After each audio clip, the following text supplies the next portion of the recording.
Mukunda jewellery first ever factory outlet jubilee hills branch త్వరలో ప్రారంభం. Suman TV ప్రేక్షకులకి స్వాగతం, సుస్వాగతం. వాగర్థావివ సంపృక్తౌ వాగర్థ ప్రతిపత్తయే జగతః పితరౌ వందే పార్వతీ పరమేశ్వరౌ. ఆదిత్యాయ చ సోమాయ మంగళాయ బుధాయ చ గురుశుక్ర శనిభ్యశ్చ రాహవే కేతవే నమః. శృంగేరి జగద్గురు పీఠాధిపతులకి, కంచిపీఠాధిపతులకి నమస్కారములు తెలియజేసుకుంటూ కార్యక్రమాన్ని ప్రారంభిద్దాం. వీక్షించేటువంటి సుమన్ టీవీ ప్రేక్షకుల్లో ఈ 2025 సంవత్సరంలో ఎంతోమంది తమ జీవితంలో ఎదగడం కోసం ఎన్నో ప్రయత్నాలు చేశారు. కొంతమందికి ఆటంకాలు వచ్చి అవి జీవితంలో ఎదగకుండా అవరోధాలుగా మిగిలి ఉంటే, కొంతమంది ప్రయత్నం వలన అన్నిట్లో కూడాను విజయాన్ని పొందారు. మరి కొంతమంది అయితే ఇక జీవితం ఇంతే, మారదు, మన జాతకమే అంతేమో అని చెప్పి సర్దుకుపోయిన వాళ్ళు. ఎలా ఉన్నప్పటికీ కూడా రాబోయే సంవత్సరమైనా కానీ మన జీవితంలో ఆనందంగా ఉండగలుగుతామా అని చెప్పి బాధలు పడ్డవాళ్ళు, 2025 లాగానే 2026 ఇంకా బాగుంటుందా అని చెప్పి ఈ 2025లో సంతోషపడ్డవాళ్ళు, ఎప్పుడూ ఇలాగే ఉంది కనీసం ఈ 2026లోనైనా బాగుంటుందా అని చెప్పి న్యూట్రల్గా ఉన్నవాళ్ళు అందరూ ఎదురు చూసేటువంటి రోజు ఈ 2026 సంవత్సరం ఎలా ఉండబోతుందనే ఆలోచనే. వీటన్నిటిని సందేహాలు, అనుమానాలు ఇవన్నీ నివృత్తి చేయడం కోసమై ఈ 2026 సంవత్సరంలో 12 రాశుల్లో జన్మించినటువంటి వారికి ఏ విధంగా ఉండబోతుందో తెలియజేసే ప్రయత్నం చేస్తాను. అయితే చాలామందికి ఒక సందేహం రావచ్చు, రాశి ఫలాలు అంటే ఉగాది టు ఉగాది కదా, మరి ఈ కొత్త పద్ధతి ఏంటి? ధర్మం ఏం చెబుతుంది? ప్రపంచమంతా ఒకటి అంగీకరిస్తే అది ధర్మమై కూర్చుంటుంది. మనం చెప్పుకోబోయేటువంటిది ఆంగ్ల నూతన సంవత్సర సందర్భంగా 2026 జనవరి నుంచి డిసెంబర్ వరకు ఉన్నటువంటి గ్రహాల యొక్క స్థితిగతులను బట్టి మనం 12 రాశుల్లో జన్మించినటువంటి వారికి ఏ విధంగా ఉండబోతుందో తెలియజేసే ప్రయత్నం చేస్తాను. ఇక ఆలస్యం చేయకుండా వివరాల్లోకి వెళ్ళిపోదామా. 2026 సంవత్సరంలో మకర రాశిలో జన్మించినటువంటి వారికి ఏ విధంగా ఉండబోతుందో తెలుసుకునే ప్రయత్నం చేద్దాం. ప్రధానంగా ఈ మకర రాశిలో జన్మించినటువంటి వారికి ఒక రకంగా కాదండి, చాలా మటుకు అదృష్టవంతులనే చెప్పవచ్చు. కారణం కూడా తెలియజేస్తాను. గ్రహాలన్నీ కూడా ఒక సందర్భంలో ఇబ్బంది పెడితే ఇంకొక సందర్భంలో యోగిస్తున్నాయి. ఏంటో అనే విధం తెలియజేసుకుందాం. ముఖ్యంగా శని తృతీయ రాశిలో సంచారం చేస్తూ జూలై 26వ తారీఖు వరకు చాలా అనుకూలంగా ఉండబోతున్నాడు. మీ యొక్క సంకల్పం నెరవేర్చుకోవడానికి రాశ్యాధిపతి అయినటువంటి శని అన్ని విధాలుగా సహాయ సహకారాలు జూలై 26వ తారీఖు వరకు ఉన్నాడు. ఆ తదనంతరం జూలై 26 నుంచి డిసెంబర్ 10వ తారీఖు వరకు వక్రగతి ప్రారంభం వలన ఇటు ఏలిన నాటి శని ప్రభావం ఒక 5-6 సంవత్సరాల కిందట ఏ విధంగానైతే మీకు ఇబ్బందులు కలిగాయో అవి ఏలినాటి శని ప్రభావం కూడా కొంత కుటుంబ శని ప్రభావం అనేటువంటిది ఏర్పడబోతుంది డిసెంబర్ 10వ తారీఖు వరకు, జూలై 26 నుంచి. కాబట్టి ఏమవుతుంది? మనస్సు సంతోషంగా ఉండకపోవడం, ఖర్చులు అధికంగా ఉండడం, అలాగే కుటుంబ కలహాలు ఎక్కువగా ఉండడం, మీ మాటని మీరు బాగానే అనుకుంటారు కానీ అది ఎదుటి వాళ్ళకి తప్పుగా వినబడడం, తద్వారా లేనిపోని సమస్యలు, అపనిందలు పడడం అనేటువంటిది ఈ ప్రభావంలో కలుగుతుంది. డబ్బులు నష్టపోతారు కాబట్టి ఎవ్వరికి కూడా డబ్బులు ఇచ్చేటప్పుడు 1కి 100 సార్లు ఆలోచించండి. 10 సార్లు కాదు, 100 సార్లు ఆలోచించండి. ఇక గురువు గారు, నవగ్రహాల్లో అత్యంత శుభకరుడైనటువంటి గురువు షష్టమ స్థానంలో ఉన్నప్పటికీ కూడా మార్చి 14వ తారీఖు వరకు కూడా గురువు యోగించబోతున్నాడు. వక్రీకరించినటువంటి కారణం చేత యోగించబోతున్నాడు. కాబట్టి మొదటి 2.5 నెలలు అద్భుతంగా ఉంటుంది. తలచినటువంటి పనులు ముఖ్యంగా అన్ని విధాలుగా సాధించుకోగలుగుతారు. కాబట్టి ఏదైనా కొత్త వ్యాపారాలు ప్రారంభించాలనుకున్నా, నూతన కార్యక్రమాలు చేపట్టాలన్నా ఈ మొదటి 2.5 నెలలు చాలా ఆమోదయోగ్యంగా ఉంటుందని చెప్పవచ్చు. ఇక తదనంతరం మార్చి 15 నుంచి మే 31వ తారీఖు వరకు ఉన్నటువంటి సమయం ఇది షష్టమ గురు ప్రభావం. శని యోగిస్తున్నాడండి, కానీ గురువుగారు అడ్డుపడుతున్నారు. ఈ కారణం చేత మీకు అప్పటి వరకు కూడా మార్చి 15 లోపల అన్ని విధాలుగా సహాయ సహకారాలు ఇతరుల వల్ల పొందిన మీరు ఇతరులు మీకు ముఖం చాటేస్తారు. ముఖ్యంగా గురువు వల్ల ఏమవుతుందంటే పనులలో ఆటంకాలు వస్తాయి, ధనపరంగా ఇబ్బందులు ఎదుర్కొంటారు. మీరు చేపట్టినటువంటి పని సకాలంలో పూర్తి కాక ఎదుటి వాళ్ళ వల్ల మాటలు పడేటువంటి పరిస్థితి వస్తుంది. సంతానం మూలకంగా కష్టాలు ఉంటాయి. ఇలా మీ కీర్తి ప్రతిష్టలకి మాట కలుగుతుంది. ఇలా మీకు గురువు అనుకూలంగా ఉంటాడు. ముఖ్యంగా ధనానికి ఇబ్బంది పెడతాడు. ఎక్కువ కాలం ఉండదండి. అయితే జూన్ 1వ తారీఖు నుంచి అక్టోబర్ 31వ తారీఖు వరకు ఈ కర్కాటక రాశిలో సంచారం చేస్తుంటాడు గురువు. ఈ కారణం చేత మళ్ళీ జూన్ 1 నుంచి జూలై 26వ తారీఖు వరకు శని వక్రగతిన ప్రారంభమవుతాడు కదా, జూలై 26 వరకు. కాబట్టి జూన్ 1 నుంచి శని యోగిస్తున్నాడు. అలాగే జూన్ 1 నుంచి జూలై నెల వరకు కూడా ఆ 2 నెలలు మళ్ళీ యోగిస్తున్నాడు గురువు. ఇక్కడే విచిత్రం. శని మీకు ఏలినాడు శని ప్రభావాన్ని వక్రీకరించినటువంటి ప్రభావితం ఇస్తే అక్టోబర్ 31 వరకు గురువు కాచుకొని ఉంటాడు మిమ్మల్ని. కాబట్టి ఇక్కడ ఆగస్టు, సెప్టెంబర్, అక్టోబర్ ఈ 3 నెలలు శని యోగించకపోవడం వలన మీకు ప్రధానంగా ఏంటనంటే కష్టపడండి అని సూచిస్తుంది శని. ఆ కష్టానికి తగ్గ ప్రతిఫలాన్ని మీరు పొందుతారు. ఇక తదనంతరం ఆఖరి 2.5 నెలలు ఏదైతే ఉంటుందో శని యోగిస్తాడు. శని ప్రభావము అనుకూలంగా ఉండదు. ఎప్పటి నుంచి? డిసెంబర్ 10 వరకు అనుకూలంగా ఉండదు. నవంబర్ నెల డిసెంబర్ 10వ తారీఖు వరకు. కాబట్టి గురు శనులు కూడా మళ్ళీ యోగించరండి. ఇది చాలా గడ్డు కాలంగా చెప్పవచ్చు, మీరు తెలుసుకోవాల్సినటువంటిది. కాబట్టి మీకు ఇబ్బందల్లా ఉన్నది మకర రాశిలో జన్మించినటువంటి వారికంటే ఈ నవంబర్ నెల డిసెంబర్ 10వ తారీఖు వరకు. మిగతా అన్ని సమయాల్లో ఏదో ఒక గ్రహం మిమ్మల్ని కాపాడుతూ వస్తుంది. కష్టపడక తప్పదు, దైవాన్ని నమ్మక తప్పదు, దైవం పైన భారం వేయక తప్పదు, దైవానుగ్రహాన్ని పొందక తప్పదు. ఇది ఓవరాల్గా మీకు గ్రహాలు ఇచ్చేటువంటిది. ఇక ద్వితీయ స్థానంలో రాహువు, అలాగే కేతువు అష్టమ స్థానంలో, ఇవి కొంత అశుభ ఫలితాలు అనేటువంటివి ఇస్తాయి. కాబట్టి ఎవరిని కూడా గుడ్డిగా నమ్మొద్దని ఈ రాహుకేతుల ప్రభావం జాతకరీత్యా కావచ్చు, గోచారరీత్యా కావచ్చు, ఈ రాహుకేతుల యొక్క స్థితి ప్రభావం వల్ల కొన్ని కష్ట నష్టాలు తెలియకుండా జరుగుతాయి ఈ రాహుకేతుల వల్ల. కానీ రాష్ట్రాధిపతి అయినటువంటి శని అలాగే గురువు కూడా యోగిస్తున్నటువంటి కారణం చేత చాలా మటుకు సేఫ్ సైడ్లో ఉంటారు. 2026వ సంవత్సరం మొత్తంలో కూడా నవంబర్ నెల డిసెంబర్ 10వ తారీఖు వరకు జాగ్రత్తగా ఉంటే చాలు. ఇక విద్యార్థులకి ప్రధానంగా మొదటి 2.5 నెలలు అద్భుతంగా ఉంటుంది. మీరు చదివింది మీరు చాలా గుర్తుపెట్టుకోగలుగుతారు.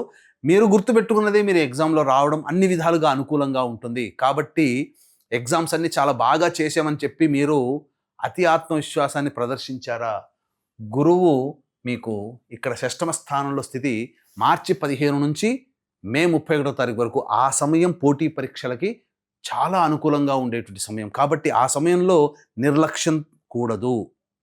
విద్యని నిర్లక్ష్యం చేయకండి, కష్టపడండి. రాష్ట్రాధిపతి అయిన శని అనుకూలంగా ఉన్నాడు, గురువు కూడా మీకు అనుకూలిస్తాడు. ఆ తదనంతరం ఆ ఫలితం ఏదైతే ఉంటుందో 5 నెలల పాటు మీరు అద్భుతంగా దాన్ని అనుభవిస్తారు, జూన్ 1 నుంచి అక్టోబర్ 31వ తారీఖు వరకు.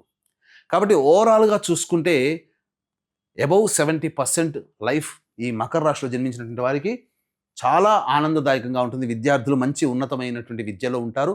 చక్కగా కోరుకున్నటువంటి యూనివర్సిటీలో మీకు సీట్ లభించే అవకాశం ఉంటుంది. అన్ని విధాలుగా విద్యార్థులకి వాళ్ళు తమ యొక్క విద్యని సంపూర్ణంగా పూర్తి చేసుకోగలుగుతారు. అడ్డంకులతో ఉన్న విద్య పూర్తి అయిపోతుంది అని చెప్పవచ్చు.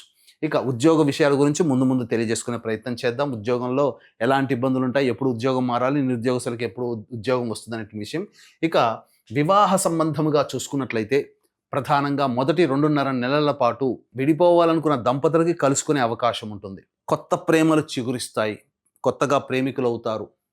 అలాగే నూతన వ్యక్తుల పరిచయం అవుతుంది. ఇతరుల సహాయ సహకారాలు మెండుగా ఉంటాయి. కానీ మార్చి 15 నుంచి మే 31వ తారీఖు వరకు ఉన్నటువంటి సమయం బాగుండదు, జాగ్రత్త పడండి. ఇతరుల జోక్యం వలన మీరు నష్టపోతారు, అది ఒకటి గుర్తుపెట్టుకోండి. ఇక వివాహ సంబంధంగా మే 31వ తారీఖు నుంచి అక్టోబర్ 31వ తారీఖు వరకు ఉన్న సమయం చాలా బాగుంటుంది. వివాహం కాని అబ్బాయిలు అమ్మాయిలకి ఈ మకర రాశిలో జన్మించినటువంటి వారికి వివాహం జరిగి తీరుతుంది. కానీ ఆరోగ్యం పట్ల శ్రద్ధ వహించాల్సినటువంటిది మాత్రం ప్రధానంగా నవంబర్ నెల డిసెంబర్ 10, ఇది చాలా గడ్డు కాలం అండి. ఈ సమయంలో మీకు అనారోగ్య లక్షణాలు ఎక్కువగా ఉంటాయి.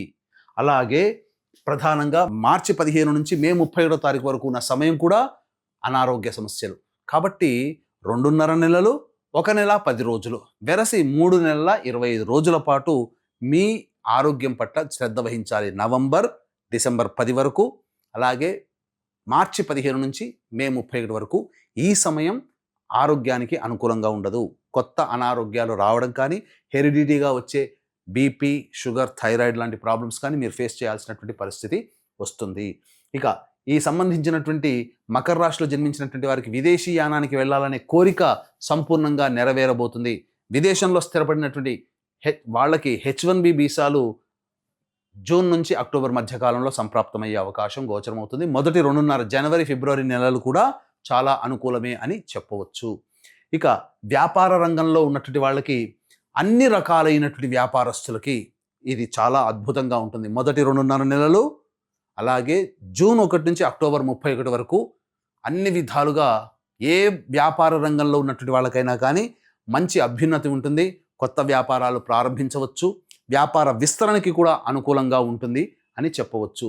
రాజకీయ రంగంలో ఉన్నటువంటి వాళ్ళకి అద్భుతంగా ఉంటుంది. మకర రాశిలో జన్మించిన వాళ్ళకి అదృష్టము, పెద్దల యొక్క సహాయ సహకారాలు ఉండడం వల్ల నామినేటెడ్ పోస్ట్ కానీ, ప్రభుత్వ విప్ సంబంధించినట్టు కానీ, ఏదైనా కానీ ఒక మంచి పదవిని పొందే అవకాశాలు పుష్కలంగా ఈ యొక్క సంవత్సరంలో ఉండబోతున్నాయి. మీ కోరికని, మీ కలల్ని సాకారం చేసుకొని సంఘంలో ప్రజాదరణ పొందినటువంటి నాయకుడిగా ఎదుగుతారు ఈ 2026 సంవత్సరంలో మకర రాశిలో జన్మించినటువంటి వాళ్ళని చెప్పవచ్చు. ఇక కళారంగంలో ఉన్నటువంటి వాళ్ళకి మార్చి 15 నుంచి మే 31వ తారీఖు వరకు, అలాగే నవంబర్ నెల డిసెంబర్ 10వ తారీఖు వరకు అనుకూలంగా ఉండదు. మిగతా సమయాల్లో అన్ని విధాలుగా కళారంగం అంటే సినిమా, సీరియల్స్ రంగంలో వాళ్ళు, సోషల్ మీడియా రంగంలో వాళ్ళు, ఎలక్ట్రానిక్ అండ్ ప్రింటింగ్ మీడియా రంగంలో ఉన్నటువంటి వాళ్ళు, వీళ్ళకందరికీ కూడా అద్భుతంగా ఉండబోతుంది. మంచి అభ్యున్నతి, మంచి ప్రాజెక్టులు లభిస్తాయి, కీర్తి ప్రతిష్టలు పెరుగుతాయి, ధనాదాయం చాలా చక్కగా ఉంటుంది. ఆశించిన దానికంటే ఎక్కువగా మీరు పోగు చేసుకోగలుగుతారని చెప్పవచ్చు. ఇక ఈ రైతులు ఏ పంట వేసినా కానీ మకర రాశిలో జన్మించినటువంటి వాళ్ళకి అద్భుతంగా ఉంటుంది, అందులో సందేహమే లేదు. కాకపోతే ఏప్రిల్, మే నెలలో దిగుబడి కాస్త తక్కువగా ఉండవచ్చు. కానీ మిగతా అన్ని నెలల్లో మీకు మంచి లాభసాటి అయినటువంటి వ్యవసాయం చేస్తారు. ఏ పంట వేసినా మీకు రాబడి, దిగుబడి చక్కగా ఉంటుంది అని చెప్పవచ్చు. ఇక సంబంధించినటువంటి ఈ యొక్క రాశిలో జన్మించినటువంటి వాళ్ళకి సాధారణంగా ఉండేటువంటి కొన్ని సమస్యలు ఉంటాయి. ఈ సమస్యల కంటే ఇంకా ఎక్కువగా మీరు సమస్యలు ఫేస్ చేస్తున్నట్లయితే మీ యొక్క జన్మజాతకంలో నడుస్తున్నటువంటి గ్రహ దశాంతర దశల ప్రభావాలు. కావున దగ్గరలోని మంచి ఉపాసనా పరులైనటువంటి జ్యోతిష్యులను సంప్రదించి వారి సలహాలు, సూచనలు కనుక పాటించినట్లయితే మరింత మెరుగైనటువంటి జీవితాన్ని పొందుతారని తెలియచేయవచ్చు. అలాగే ఈ 2026 సంవత్సరం ఒక నూతన శకానికి నాంది పలకబోతున్నాం. మన ఆధ్వర్యంలో సంకల్ప మందిర్ అనే వేదికగా యూట్యూబ్, ఇన్స్టా, ఫేస్బుక్ అనేటువంటిది ప్రారంభమవుతున్నాయి. జాతకరీత్యా ఉండేటువంటి పలు సందేహాలు, ధర్మపరమైన సందేహాలకి ఎప్పుడు కూడాను మంచి వీడియోస్ మీకు చేయడం జరుగుతుంది. కాబట్టి వాటిని మీరు సబ్స్క్రైబ్ చేసుకొని ఫాలో అవ్వవచ్చు. ఇక ఈ సంబంధించినటువంటి 2026 సంవత్సరంలో 12 రాశుల్లో జన్మించినటువంటి వారికి కూడాను గ్రహ సంచారం అనుకూలంగా లేనప్పుడు సమస్యలు అనేటువంటివి ఉంటాయి. మీరు చేసుకునే పరిహారాలతో పాటుగా దైవానుగ్రహం అందరికీ అందించాలనేటువంటి సదుద్దేశంతో 12 నెలల పాటు ఒక్కొక్క క్షేత్రంలో ఒక పర్వదినం రోజున మీ జాతకరీత్యా కలుగు విద్య, వివాహ, ఉద్యోగ, దాంపత్య, అనారోగ్య సమస్యలు ఏవైనప్పటికీ కూడా వాటికి సర్వదోష నివారణ పూజలు, హోమాలలో భాగంగా 21 హోమాలు అనేటువంటి చేయించడం జరుగుతుంది. వీటిలో మీరు సభ్యులుగా నమోదు చేసుకోవచ్చు. స్క్రీన్పై కనిపిస్తున్న నెంబర్కి కాంటాక్ట్ చేసి మీ గోతనామాదులు నమోదు చేసుకోవచ్చు. దైవానుగ్రహం మీకు ఎప్పుడూ అండగా ఉండే విధంగా ఈ యొక్క సర్వదోష నివారణ పూజల, హోమాలు మీకు తోడ్పాటు అందిస్తాయి. ఇక ఈ మకర రాశిలో జన్మించినటువంటి వాళ్ళు ఎంతో సమయంగా ఎదురు చూస్తున్నటువంటిది ఈ సంబంధించినటువంటి ఉద్యోగ సంబంధముగా ఫలితాలు. అయితే ఏ సమయంలో ఈ మకర రాశిలో జన్మించిన వాళ్ళు ఉద్యోగ ప్రయత్నాలు చేయాలి, ఏ సమయంలో చేయకూడదు, ఏ సమయం ఉద్యోగ ప్రయత్నానికి, నిరుద్యోగస్తులకి ఉద్యోగం రావడం, అలాగే ఉన్న సంస్థల్లో ప్రమోషన్స్ రావడం, లేదా వేరే సంస్థల్లో మంచి ప్యాకేజ్తో కూడుకున్న ఉద్యోగం రావడం ఏ సమయంలో బాగుంటుంది అని అంటే మార్చి 14వ తారీఖు నుంచి ఏప్రిల్ 13వ తారీఖు వరకు ఉన్న కాలం. అలాగే ఈ మకర రాశిలో జన్మించినటువంటి వారికి జూన్ 15 నుంచి జూలై 15 మధ్య కాలము, మరియు అక్టోబర్ 17వ తారీఖు నుంచి డిసెంబర్ 15వ తారీఖు ఉన్నటువంటి మధ్యకాలం చాలా అనుకూలంగా ఉంటుంది. ఈ సమయంలో మీరు చక్కగా కొత్త ఉద్యోగంలో స్థిరపడతారు, ఉన్న సంస్థలోనే ప్రమోషన్స్ వస్తాయి, లేదా వేరే సంస్థల్లో మంచి ప్యాకేజ్ లభిస్తుంది. వేరే సమయాల్లో ప్రయత్నించకూడదంటే ప్రయత్నించండి, కానీ కష్టములతో కూడుకున్నటువంటి జీవన విధానం, ఉద్యోగ విధానం ఉంటుంది. అలాగే ఈ చెప్పినటువంటి సమయంలో మీరు వ్యాపార విస్తరణ, మీకు ముహూర్తాలు కనుక మంచిగా ఉంటే నూతన వ్యాపారాలు ప్రారంభించవచ్చు. ఇక గమనించుకున్నట్లయితే ప్రధానంగా ఈ మకర రాశిలో జన్మించినటువంటి వారికి జనవరి 15 నుంచి ఫిబ్రవరి 22వ తారీఖు వరకు మీలో అత్యుత్సాహం పెరుగుతుంది. ఏదో కొత్త శక్తి మీలో ఉన్నట్టుగా ఉంటుంది. కానీ దీనివలన అందరినీ చులకనగా చూడకండి. అందరితో ప్రేమపూర్వకంగా ఉండండి. మీరే గొప్ప అనే ప్రభావాన్ని తగ్గించుకోండి. ఫిబ్రవరి 23 నుంచి మార్చి 31వ తారీఖు వరకు ధన నష్టం ఉంది. కుటుంబ సమస్యలు అనేకంగా ఉంటాయి. మానసికంగా ఆందోళన, చికాకులతో కూడుకున్న జీవనం ఉంటుంది. ఏ పని ఎందుకు కూడాను ఆసక్తి ఉండదు. ఇక ఏప్రిల్ నెల మొత్తం కూడా మీకు అన్ని విధాలుగా సహాయ సహకారాలు అందుతాయి. మీరు ఉన్నతమైనటువంటి స్థానంలో నిలబడతారని చెప్పొచ్చు. మే 1వ తారీఖు నుంచి జూన్ 19వ తారీఖు మధ్య ఉన్నటువంటి కాలం మాత్రం వాహన ప్రమాదాలు చోటు చేసుకునే అవకాశం, తల్లిగారి ఆరోగ్యం పట్ల శ్రద్ధ వహించాల్సినటువంటిది, కుటుంబంలో గృహంలో చికాకులు, ఏదైనా కానీ గృహాన్ని వీడనాడాల్సినటువంటి పరిస్థితి వస్తుంది. ఇక జూన్ 20వ తారీఖు నుంచి ఆగస్టు 1వ తారీఖు వరకు ఉన్నటువంటి మధ్యకాలము మానసికమైనటువంటి ఆందోళన ఉంటుంది. వృధా కాలయాపన చేస్తారు. ఏ పని ఎందుకు కూడాను ఆసక్తి ఉండదు. ముఖ్యంగా సంతానం పట్ల విముఖత, ఖర్చులు, సమస్యలు పెరుగుతాయని చెప్పొచ్చు. ఇక ఆగస్టు 2 నుంచి సెప్టెంబర్ 17వ తారీఖు ఉన్నటువంటి కాలం మాత్రం అన్ని విధాలుగా అనుకూలంగా ఉంటుంది. చేసే ప్రయత్నంలో ఆటంకాలు ఎదురైనా ధైర్యంతో, మొక్కవోని ఆత్మవిశ్వాసంతో మీరు ముందడుగు వేసి ఆ యొక్క పనులన్నీ కూడా చక్కబెట్టుకుంటారు. సెప్టెంబర్ 18 నుంచి నవంబర్ 11వ తారీఖు ఉన్నటువంటి మధ్యకాలం దంపతుల మధ్య, ప్రేమికుల మధ్య సంబంధ బాంధవ్యాలు సరిగ్గా ఉండవు. మిత్రుల మధ్య, అలాగే తెలిసినటువంటి వారి వ్యక్తులతో కొన్ని ఇబ్బందులు అనేటువంటి ఎదురయ్యే అవకాశం ఉంది. కాబట్టి మీ యొక్క వాక్కుని అదుపులో పెట్టుకొని లౌక్యంతో వ్యవహరించండి. నవంబర్ 12 నుంచి డిసెంబర్ వరకు కూడా ఆరోగ్య సంబంధంగా జాగ్రత్తలు పాటించాల్సినటువంటి పరిస్థితి. జ్వర సంబంధమైనటువంటి వ్యాధులు ఎక్కువగా ఉంటాయి. అలాగే శారీరకంగా, మానసికంగా, ఆర్థికంగా, కుటుంబపరంగా అన్ని విధాలుగా కష్ట నష్టాలు ఎదుర్కోవాల్సినటువంటి పరిస్థితి ఉంటుంది. ఈ చెప్పినటువంటి విషయాలని మీరు పూర్తిగా ఆకలింపు చేసుకొని తదనుగుణంగా మీరు మీ ప్రయత్నాలు మొదలు పెట్టండి. మీకు సందేహాలు ఉంటే దగ్గరలోని మంచి పండితులను సంప్రదించి మీ జాతకాన్ని చూపించుకొని పరిహారాలు పాటించండి. అలాగే దైవానుగ్రహం అందరికీ కావాలి అని అనుకుంటే మన ఆధ్వర్యంలో 2026 సంవత్సరం 12 నెలల పాటు జరిగే సర్వదోష నివారణ పూజల హోమాల్లో మీ గోత్రనామాదులు నమోదు చేసుకోవచ్చు. ఈ యొక్క మకర రాశి వారికి సాధారణం కంటే అబౌవ్ 70% వరకు కూడాను చాలా బాగుంటుంది. అన్ని విధాలుగా ఆనందంగా జీవిస్తారని ఆశిస్తూ సర్వం శ్రీ ఉమామహేశ్వర పరబ్రహ్మార్పణమస్తు.